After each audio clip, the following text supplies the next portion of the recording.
programa Quarta Dimensão vem sendo divulgado às sextas-feiras, a partir das 15h30, pela TV Vila Velha.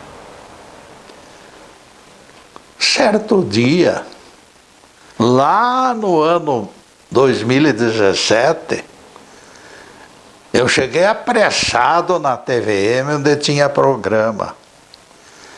Colegas se aproximaram e eu lhes disse: o programa de hoje, Jesus ordenou o trabalho no sábado, atingirá 5.000 visualizações, se Deus quiser. E Deus quis. Acaba de acontecer essa semana. O programa Jesus ordenou o trabalho no sábado completou 5.000 visualizações. Não se iluda, Getúlio, disseram meus amigos naquele dia. Nosso alcance é curto em termos de mídia e nos faltam recursos para compra de publicidade, de popularidade. Os arrecadadores das religiões, em minutos, dobrarão os números desses seus simpatizantes minguados. E você vai ficar aborrecido e humilhado. Conheço o meu lugar de servidor, pouco importante, e talvez por isso eu me sinta agradecido a Deus e aos meus amigos pelos preciosos 5.000 participantes que se completaram nesta semana agora. Cada um de vocês será objeto eterno das minhas intenções de preces ao Pai das alturas, porque eu estou bastante agradecido por isso. O tema de hoje será duplo sentido, pregador exaurido. Como tantas outras expressões de múltiplos significados, a palavra ressurreição pode ser utilizada em variadas ocorrências. Cada corrente interpreta o termo com atenção, com adendos também. Alguns mal-intencionados tentando disfarçar claros objetivos. No dicionário, o verbo suscitar significa fazer nascer ou aparecer. Bastará acrescentarmos o prefixo re, re, e formaremos as palavras renascer ou reaparecer. O verbo suscitar, escrito após o prefixo re, ao compor a palavra ressurreição, acende a chama das controvérsias. Espírito desencarnado se materializa, mas parte do grupo não aceita o fenômeno, como ressurreição. Rejeitam a ideia de que ele foi suscitado a reaparecer. Os demais, no entanto, sustentam a verdade dos fatos. Aquele espírito reapareceu,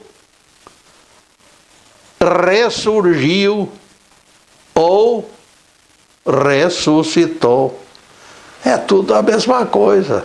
São palavras com sentidos duplos. Para divulgar o fenômeno presenciado, gozamos a liberdade para utilizar os verbos suscitar ou ressuscitar.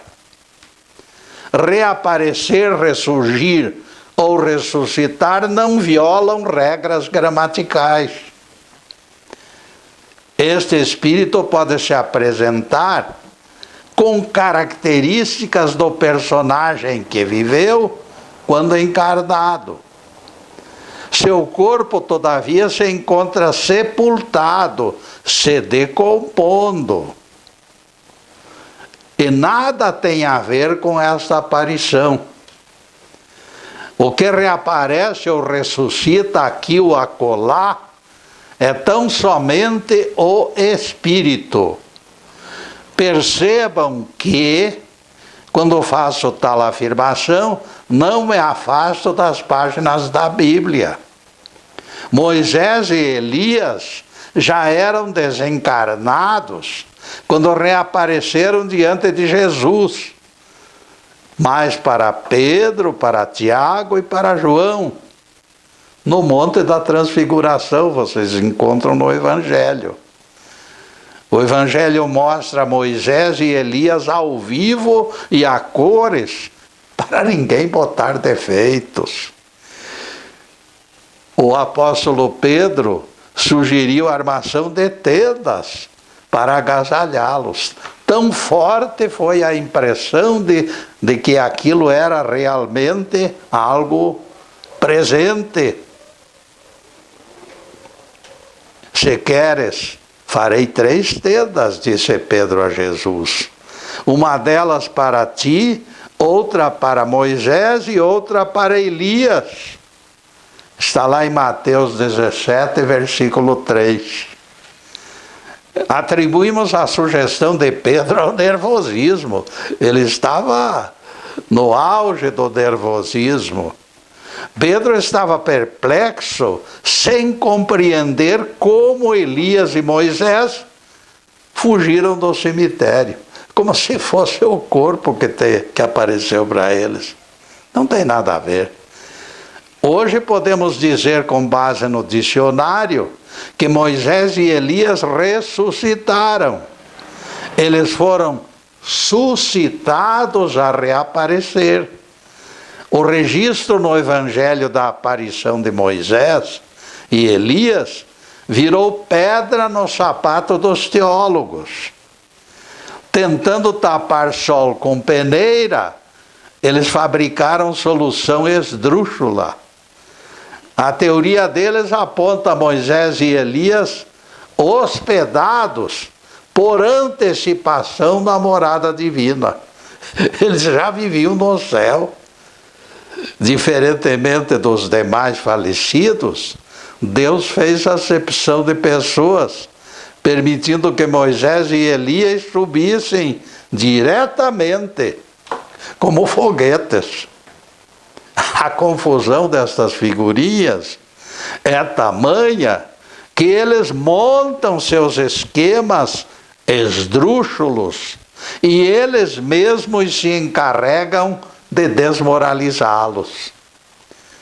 Moisés e Elias subiram de bota, espora, corpo, alma e safadeza para os céus. Fique claro que a opinião é inteiramente deles. Minha interpretação é diametralmente oposta. É outra.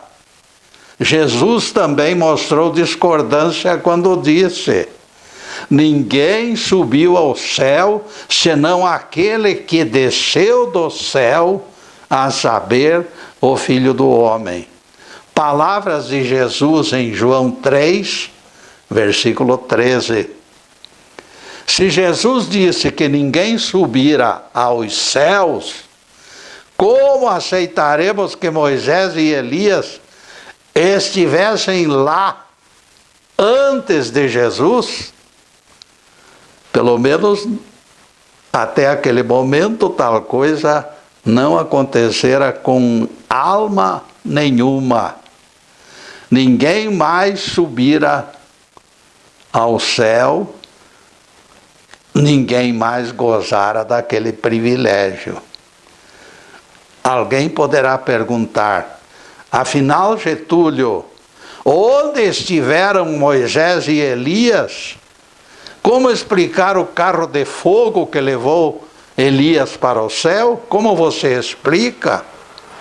Nossa resposta é: os espíritos de Moisés e Elias ocupavam colônias espirituais como desencarnados. Percebam que falo de espíritos, não de corpos. Não é uma pensão para corpo, não, meus amigos. É um lugar onde os corpos, onde os espíritos permanecem esperando novas reencarnações. Corpos viram pó e se dissolvem no pó. Todas as famílias têm registros de aparições. Muitas casas continuam assombradas por espíritos de antigos donos, que viveram até mesmo há séculos. Castelos ingleses já ostentaram na mídia inúmeros fantasmas. Estas ocorrências têm sido divulgadas por gente idônea, e a desconfiança seria até descortesia. Ademais, elas são legitimadas pelos evangelhos, e isto que é importante. Somos obrigados a considerar os fenômenos como ressurreições, de acordo com o dicionário. Não sou eu quem afirma, é o dicionário quem aponta a sinonímia entre reaparecer e ressuscitar. Tais espíritos ressurgem das sombras, como Elias e Moisés, no Monte da Transfiguração, como eu já disse. Para completar o enfoque, temos o famoso encontro entre o espírito do profeta Samuel e o rei Saul. Está registrado na Bíblia. Samuel, desencarnado, disse a Saul, encarnado: por que me inquietaste fazendo-me subir? 1 Samuel 28, versículo 15. Já desencarnado, Samuel só poderia surgir em espírito. Ele já não dispunha de corpo, minha gente. Não tendo argumentos para explicar a visita de Samuel, os defensores da morte, como o sono, substituem o profeta por Satanás. É a coisa mais fácil que tem. A Bíblia diz Samuel, eles contrariam a Bíblia mostrando que os seus teólogos se encontram acima das Escrituras. Eles sabem mais do que as Escrituras contam. E repetem desafiantes: foi Satanás que apareceu, não foi Samuel. Teimam os galalaus. Saul conversou com um demônio disfarçado de Samuel. Alguém acha que Saul, escolhido para reinar, seria tão inocente ao ponto de não perceber o logro? Aliás, o próprio narrador da Bíblia teria rejeitado aquela mentira, divulgando a verdade. Sim, eles mudam o texto para esconder fraqueza de argumentos, desacreditando o próprio livro, depois de considerá-lo perfeito e santificado. Se a Bíblia aponta Samuel, eu aceito mais este tijolinho que edifica a doutrina de Jesus, de que não existe inconsciência após a morte. E neste ponto, caríssimos, nós vamos fazer a primeira interrupção no programa para os comerciais do canal, mas é um instantinho só. Daqui a pouco estaremos de volta. Obrigado.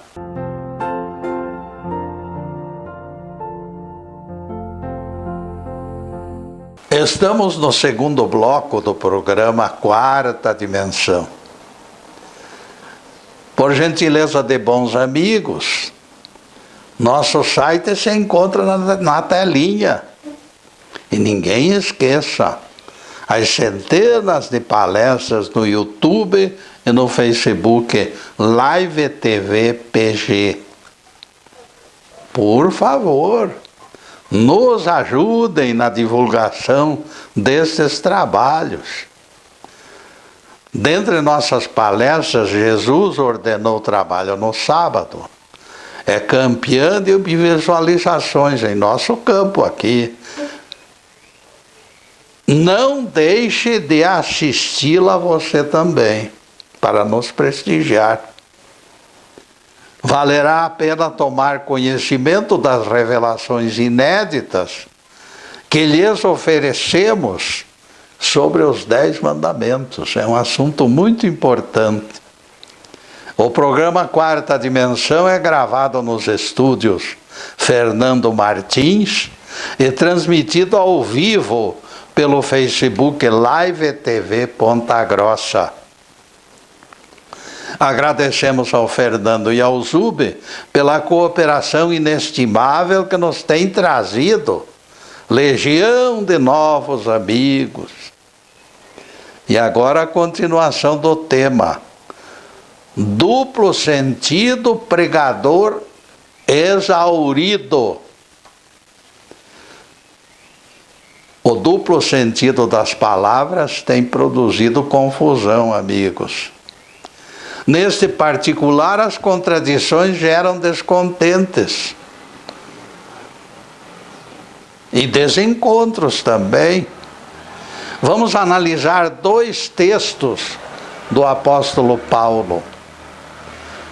Paulo, apóstolo, não pelos homens, mas por Jesus Cristo, que o ressuscitou dentre os mortos.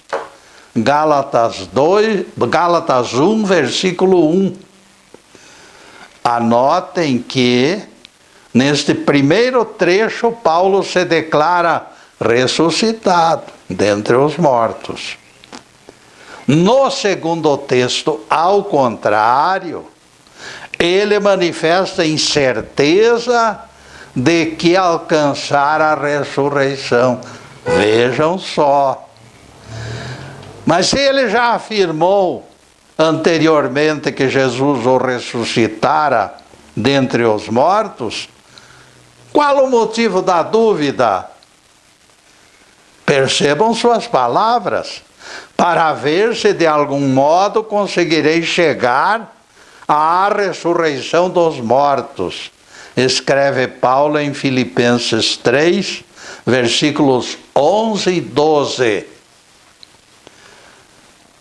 Se na primeira manifestação ele se considera ressuscitado, como explicar a dúvida? O problema se encontra no duplo sentido da palavra ressurreição. No primeiro texto, Paulo afirma que deixara de ser morto-vivo, dominado pela violência daquele Saulo perseguidor, que ele fora. No outro texto, ele se refere à ressurreição do juízo final, no qual ele não se atrevia a alardear salvação, como fazem pregadores levianos por aí. Este duplo sentido das palavras nas Escrituras favorece interpretações tendenciosas e interesseiras. O vocábulo morto também suscita duplo sentido. Vejam só. Deixai aos mortos o cuidado de enterrar seus mortos. Vejam como é complicado isso aqui. Deixai aos mortos o cuidado de enterrar seus mortos. Jesus entregou tarefa de enterrar desencarnados, prioritariamente aos mortos-vivos que dispõem de tempo. Não tem nada o que fazer. Jesus proferiu esta frase para dissuadir candidato a discípulo que tentava adiar tarefa para assistir a enterro na família dele. Isto nos ensina que obreiros se obrigam a priorizar o reino de Deus acima de todos os demais compromissos. Primeiro as coisas divinas, as outras ficam para depois. Adiar tarefas sagradas imprime no vivente o engano da morte, embora respire e caminhe. Percebam quão inúmeros significados ostentam os vocábulos. Infelizmente, este fato perturba e distrai intérpretes. Exaure os seus conhecimentos. O estudioso desatento acaba fazendo gol contra. Acaba confundindo alhos com bugalhos. O livro Gênesis nos fornece exemplo deste perigo. Aquela ameaça de Jeová de que Adão e Eva seriam mortos se comessem daquela árvore, configura outro exemplo clássico. De todas as árvores do jardim comerás, mas daquela do conhecimento do bem e do mal não comerás. Porque no dia em que dela comerdes, com certeza morrerás. Gênesis 2, versículos 16 e 17. No mesmo dia, os dois bateriam com as 10. Bateriam os pés no caixão. Observem o teor da ameaça. No dia em que comerdes, com certeza morrerás. Aparentemente estamos diante de um blefe. A própria Bíblia fala que Adão e Eva se serviram da árvore e não morreram na medida da ameaça divina. Será que Jeová esqueceu a execução dos culpados? Será? Não, amigos. Tudo foi questão de duplicidade do significado da palavra morrerás. A confusão se encontra outra vez no sentido duplo daquele termo. Nesta passagem, morte significa expulsão ou exílio para outro mundo, como realmente ocorreu com a raça adâmica. Abandonar planeta Éden, que estava sendo promovido na época, ao encontro de outro primitivo como era a nossa terra, significa o quê? Significa a morte. Este foi o puxão de orelha de Jeová sobre Adão e Eva. Passar do bem bom para o péssimo equivale a morrer. Morte foi o termo cabível e adequado. Portanto, em nossa interpretação, Jeová não blefou. Ele falou a verdade, só que em termos desconhecidos ou para alguém incapaz de entendê-lo. O que esta teoria sem pé nem cabeça, meus amigos? Essa teoria divulgada por essas criaturas, essas teorias nos confundem mesmo, porque topam com palavras que têm um simbolismo diferente. Se Adão e Eva atravessaram a fronteira com seus próprios pés e não houve a prometida morte e posterior reencarnação, então o caldo engrossa. Neste caso, vocês terão que pedir explicações a Jeová, porquanto a sentença de morte escapou da sua própria garganta. admitindo-se esta menção, Jeová teria disparado falsa ameaça de morte e falseado a verdade dos fatos. Jesus se tornaria mentiroso na versão dos catedráticos. Jeová se tornaria mentiroso na versão dos catedráticos. Para impedir divulgação de que Adão e Eva morreram no Éden e depois reencarnaram na Terra, a teologia preferiu abandonar a defesa de Jeová. O casal não morreu coisa nenhuma. A predição de Jeová falhou. E isto, somado ao dito na Bíblia, garante a longevidade de Adão. Percebam a longevidade de Adão. Os dias de Adão foram 930 anos. Gênesis 5, verso 5. Para quem morreu naquele dia que comeu o fruto, é bastante tempo, hein? Morrerás com certeza, disse Jeová, marcando local e ocasião. Ao contrário da ameaça, Adão viveu 930 anos. Será brincadeira dos teólogos? Não pode existir dúvida. Deus não falava da morte física. Outra vez ocorreu duplo sentido de vocábulo. A raça adâmica foi expulsa do Éden e passaria a comer o pão adquirido com o suor do rosto. A morte, no caso, foi a expulsão dos adâmicos para a terra. Eles sofreram a morte, mudando para um planeta primitivo como o nosso. E neste ponto, caríssimo, nós vamos fazer mais uma pequena interrupção no programa para os comerciais do canal. Mas é um instantinho só. Daqui a pouco estaremos de volta. Obrigado.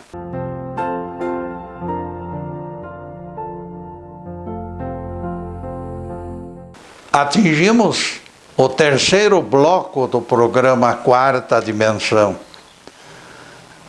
Tentando atrair simpatias para a sua religião, o Serafim me disse outro dia: perceba, Getúlio, que a igreja do Firmino surgiu de briga entre líderes. Em única igreja, de repente a única igreja se tornou duas igrejas. Você acha lícito, Getúlio, este alicerce espúrio que eles criaram? Serafim, você esqueceu que sua seita defende William Miller, o falso profeta que marcou o fim do mundo para 1843 e depois repetiu a façanha para 1844?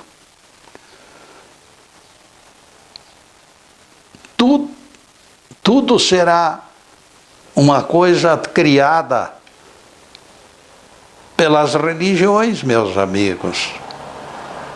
As religiões têm suas origens, e essas origens podem não ser muito sérias. Esses dois exemplos do questionário, quem possui telhado de vidro deveria não jogar pedras na cobertura do vizinho. Ambos se encontram igualmente longe da verdade. E depois desse pinguinho de doutrina, o nosso tema: duplo sentido, pregador exaurido. O time liderado pelo casal edênico caiu para a segunda divisão, meus amigos. É uma ilusão pensar o contrário. Times que não se sustentam são rebaixados. Alunos repetentes nas escolas não acompanham os adiantados. Espíritos que se atrasam seguem para o exílio em outros planetas. Todos caem para a segunda divisão. Não serve na primeira divisão, cai para a segunda. O Apocalipse é claro. Quanto, porém, aos incrédulos, aos covardes, aos assassinos, aos impuros, aos feiticeiros, aos idólatras e aos mentirosos, sua parte será no fogo e enxofre, a saber, a segunda morte. Apocalipse 21, versículo 8. Abrirão os olhos e reconhecerão o planeta que eles mereceram. Haverão inúmeras reprises do acontecido no Éden, amigos. Lago de Fogo é planeta primitivo, não tem nada de inferno, não. Lago de Fogo é viver sem disciplina e sem lei. Lago de Fogo é a escravização dos fracos pelos fortes, o chicote do feitor, a solidão dos cárceres. Lago de Fogo é saudade do recanto paradisíaco que se perdeu. É insegurança de terra estranha. Quem for expulso do planeta azul, meus amigos, realmente vai comer fogo. É por isso que o Apocalipse fala em segunda morte. É por isso que o Criador disse ao casal Adão e Eva: se comeres da árvore que está no meio do jardim, com toda certeza morrerás. E eles morreram no Éden e reencarnaram na Terra. Essa é a teoria nossa. Aqui Adão viveu 930 anos aprendendo. Deus apontava o exílio daquela raça usando morrerás, significando isto sim, atraso de vida. Quando Jesus afirmou que os ímpios ressuscitarão para o juízo, em João 5, versículo 29, ele apontava os problemas do planeta inóspito. Correção é doutrina presente em nossas pregações. Aliás, tendo textos em Apocalipse que consagram correções, nós confirmamos que realmente a nossa teoria se encontra dentro da doutrina bíblica. Também este beberá do vinho da indignação de Deus e será atormentado em fogo e enxofre diante dos santos anjos e na presença do Cordeiro. Apocalipse 14, verso 10. Percebam a riqueza desta lição eterna. Pelos séculos dos séculos, os ímpios seriam atormentados na presença do Cordeiro e dos anjos. Se existisse inferno eterno, haveria coisa mais insensata do que esta? Ficaria faltando apenas cobrar a entrada lá na recepção dos infernos. Se existe heresia, meus amigos, esta é a maior delas. Se o inferno fosse eterno, o que poderia fazer Jesus pelos apenados, impedido pela eternidade de penas, que só lhe restaria assistir? Quem pode socorrer aqueles que estão sofrendo lá por ordem divina? Pela nossa interpretação, porém, a coisa muda de figura. serão atormentados em fogo e enxofre diante dos santos anjos e na presença do Cordeiro. É algo esperançoso. O texto revela que os futuros habitantes daquele mundo de expiação terão assistência divina. Percebam que o nosso mundo recebeu missionários desde os seus primeiros anos. Desde Noé até o Mahatma Gandhi, temos enorme lista de socorristas enviados por Deus. O mundo espiritual jamais deixou de nos socorrer. Nosso inferno terráqueo atraiu anjos todo o tempo, confirmando o Apocalipse. Existe enorme diferença entre castigo eterno e correções eventuais, e correções temporárias. Se o Criador decretasse lugar de suplícios intermináveis, sem socorrista algum, o livro sagrado não apontaria refresco da assistência dos bons espíritos. Deus isolaria os ímpios para que se danassem sozinhos, longe de testemunhas oculares. Se o inferno fosse perpétuo, por que Jesus permaneceria de atalaia, sem condições de fazer algo pelos sofredores?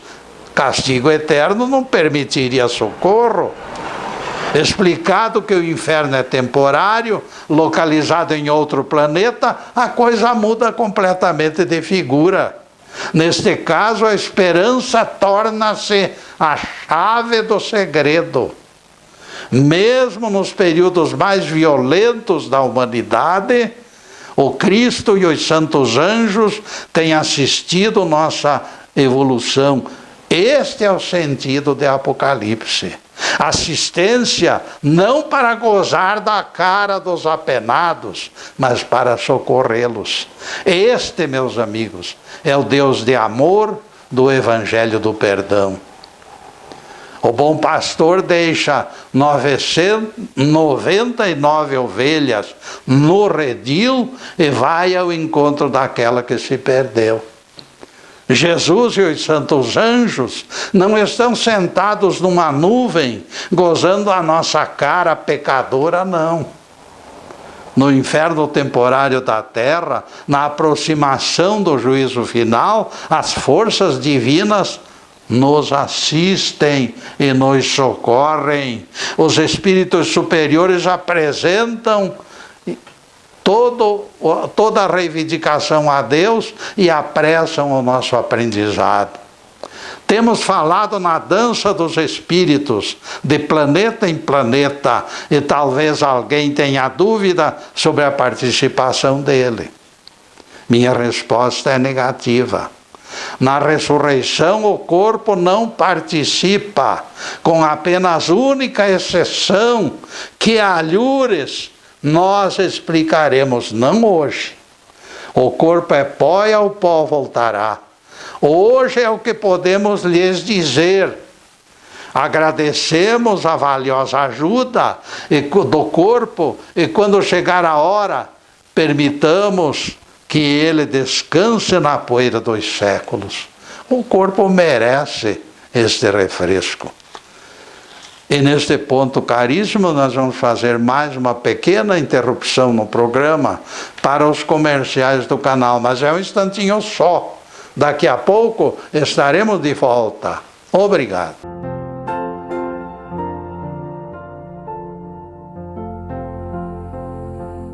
E já atingimos o último bloco do programa Quarta Dimensão.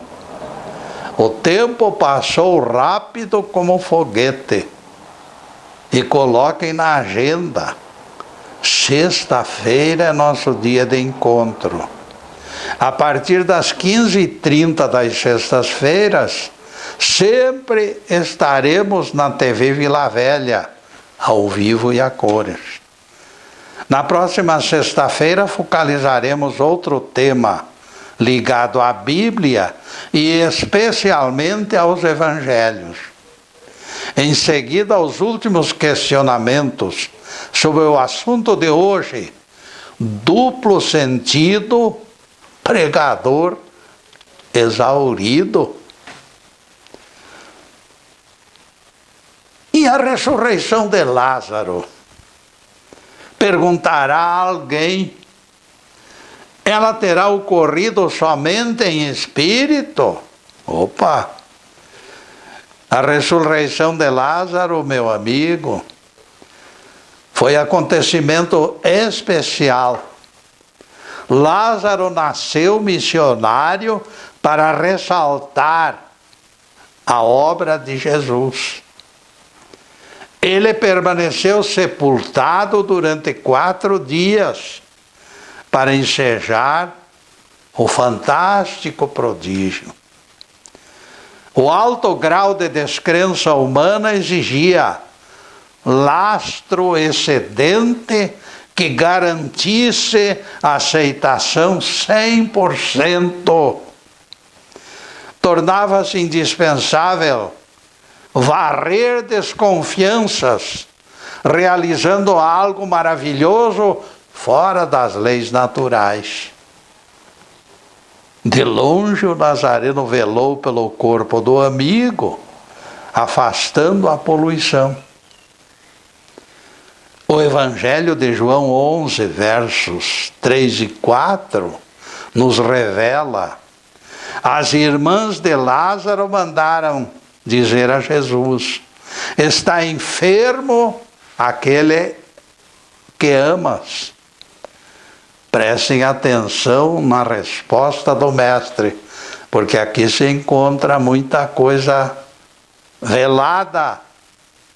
Vejam o que Jesus disse: esta enfermidade não é para a morte, sim para a glória de Deus, para que o Filho do Homem seja glorificado por ele. Nosso Rabi confirma o que nós adivinhamos. Palavras claras: esta enfermidade não é para a morte. Afirmando que a doença de Lázaro não surgira para matá-lo, Jesus define a finalidade. A doença não era para matá-lo, portanto Lázaro praticamente não morreu. O espírito de Lázaro permanecera ligado ao corpo como em transe. O mestre não diria que a enfermidade não era para a morte se o corpo do amigo ficasse desligado 4 dias.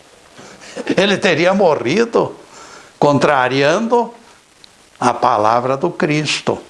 Se todas as ligações fossem cortadas, quem poderia dizer que Lázaro não morreu? Mas Jesus disse que ele não morreu, porque a enfermidade não era para a morte. Se todas as ligações, meus amigos, vejam só, é uma coisa muito clara e eu gosto de colocar tudo no seu devido lugar. No versículo 11, Jesus confirma a nossa hipótese. Nosso amigo Lázaro adormeceu, mas eu vou despertá-lo. Adormecer não é morrer. Eu acho curioso o comentário de pregadores quando dizem que Lázaro cheirava mal, porque fora sepultado há 4 dias. Não foi Jesus quem disse tal coisa, meus amigos. Se fosse Jesus, eu acreditaria nisso, mas não foi.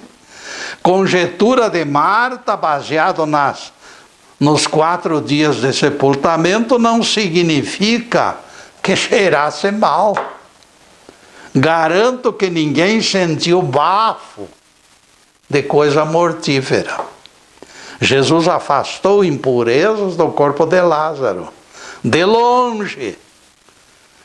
Quem lê o Evangelho em profundidade encontra provas de que o Mestre cuidou de Lázaro e retardou encontrá-lo o quanto pôde. Quando tomou conhecimento de que Lázaro se encontrava doente, ainda permaneceu 2 dias onde estava. Está lá em João 11, versículo 6. Ele não se mexeu do lugar, ficou ainda 2 dias. E Lázaro não morreu. E Lázaro não morreu por isso, não. Esta falta de pressa de Jesus demonstra evidente estratégia. Era muito importante que o corpo esperasse para valorizar o prodígio ainda mais.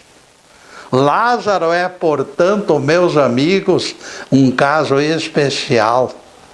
Você acha que a sua ressurreição justifica túmulos se abrindo e corpos se erguendo? O corpo é pó e ao pó voltará, é o que diz a Bíblia. Os produtores de filmes de assombração que se apossem dessas ideias mórbidas. Eu me afasto delas. Deixemos que os corpos se decomponham no pó tranquilamente. O apóstolo Paulo fala com clareza: o que se semeia é corpo animal, o que se ressuscita é corpo espiritual. 1 Coríntios 15, versículo 44. O corpo animal está contido no espermatozoide do homem. O corpo físico agasalha o espírito, pressiona o espírito, faz guerra ao espírito, mas termina retornando ao pó.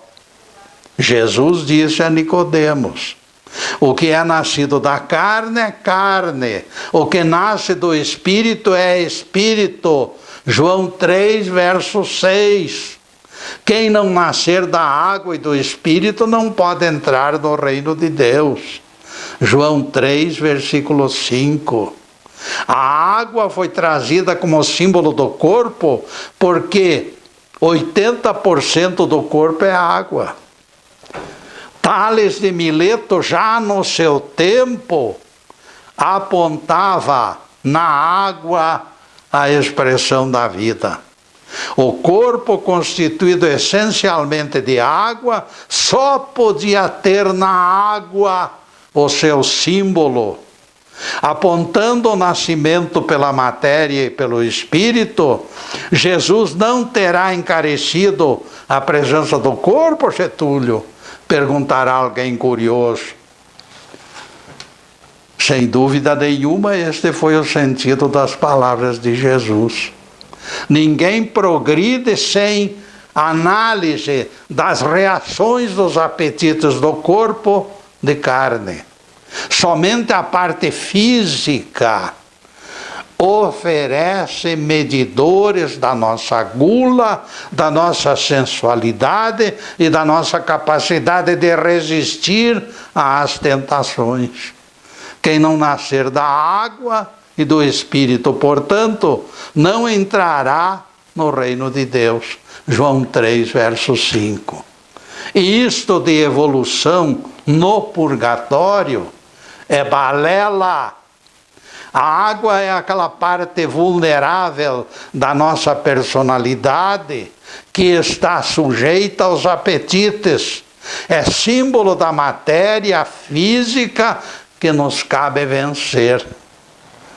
Esta água citada por Jesus é o corpo que treme e se agita, recebendo 1000 sugestões do ambiente em que vive.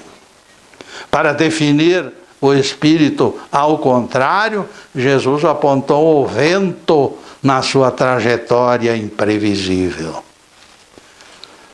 Podemos ouvi-lo, seguir-lhe a murmuração no balanço dos ramos, mas ninguém conseguirá descobrir sua origem. O vento sopra onde quer e ouves a sua voz, mas não sabes de onde veio, nem para onde vai.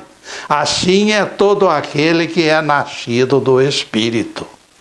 Palavras de Jesus em João 3, verso 8. Quando nos referirmos ao corpo físico, os pais atestam sua raça e a genética fornece suas origens. Quando cogitamos do Espírito, porém, o enigma se estabelece. Ninguém sabe quem terá reencarnado naquela criança. No sopro do vento, a sombra misteriosa empolga e arrebata. Nicodemos se agitou quando Jesus se abriu com ele, apontando-lhe a reencarnação. Não te maravilhes de eu te dizer, terás que renascer. Ninguém conhece a entidade que anima o corpinho frágil. Todo berço representa enigma. Este mistério é segredo, escondidos nas mãos do Pai Eterno. Louvado seja Deus. Que o Senhor nos abençoe e nos guarde. Que o Senhor faça resplandecer o seu rosto sobre nós e tenha misericórdia de nós. Que o Senhor sobre nós levante o seu rosto e nos dê a paz. Louvado seja o nosso querido Deus Pai. Louvado seja o santo nome de Jesus, o nosso Cristo. Obrigado, Deus. Obrigado, Jesus. E para vocês, amigos, além desta câmera, que as bênçãos divinas de paz, de harmonia, de saúde, de tranquilidade, de prosperidade, de tudo que existe de melhor, cubra cada um de vocês e os seus familiares. Mas, acima de tudo, meus amigos, que tenhamos no coração a chama, essa chama maravilhosa que nos impulsiona, nos conforta e nos consola. Meus amigos, muito obrigado pela atenção e que tudo seja considerado sempre pelo melhor caminho. Muito obrigado, meus amigos, e boa noite.